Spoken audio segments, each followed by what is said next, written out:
حضرت سیدنا علقمہ بن مرشد رحمۃ اللہ تعالی علیہما فرماتے ہیں، حضرت سیدنا ابو مسلم خولانی رحمۃ اللہ تعالی علیہ کبھی بھی کسی ایسے شخص کے پاس نہ بیٹھتے جو دنیاوی باتوں میں مشغول ہوتا۔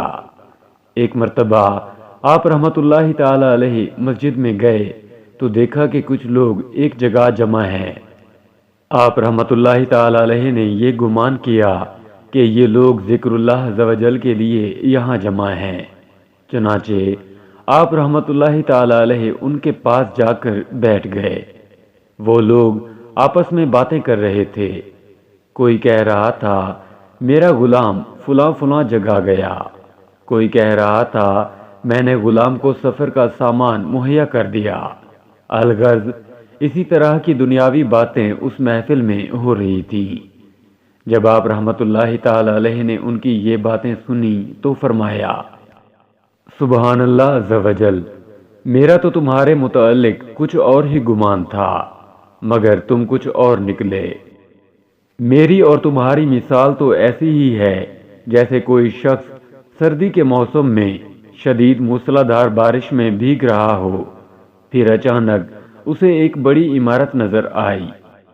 جب وہ پناہ لینے کے لیے اس میں داخل ہوا تو اسے معلوم ہوا کہ اس بلند و بالا عمارت پر تو چھت ہی نہیں اور اس عمارت سے کوئی فائدہ حاصل نہیں ہو سکتا۔ میں بھی تمہارے پاس اس لیے آیا تھا کہ شاید تم ذکر اللہ عز و جل میں مشغول ہو، لیکن تم تو دنیا دار لوگ ہو، تمہارے پاس بیٹھنا فضول ہے۔ یہ کہتے ہوئے آپ رحمۃ اللہ تعالی علیہ وہاں سے تشریف لے گئے۔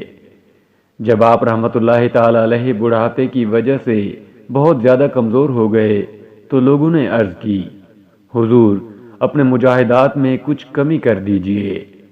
آپ رحمۃ اللہ تعالی علیہ نے ارشاد فرمایا، اے لوگو، تمہارا اس بارے میں کیا خیال ہے؟ اگر تم مقابلے کے لیے میدان میں گھوڑا بھیجو تو کیا تم اس کے سوار کو ہدایت نہیں کرو گے کہ گھوڑا خوب بھگانا اور کسی کو اپنے سے آگے نہ نکلنے دینا، اور جب تمہیں وہ جیت کا نشان نظر آئے جس تک پہنچنا ہے تو گھوڑے کی رفتار مزید تیز کر دینا۔ لوگوں نے کہا، حضور ہم ایسی ہی ہدایتیں گھڑ سوار کو کرتے ہیں۔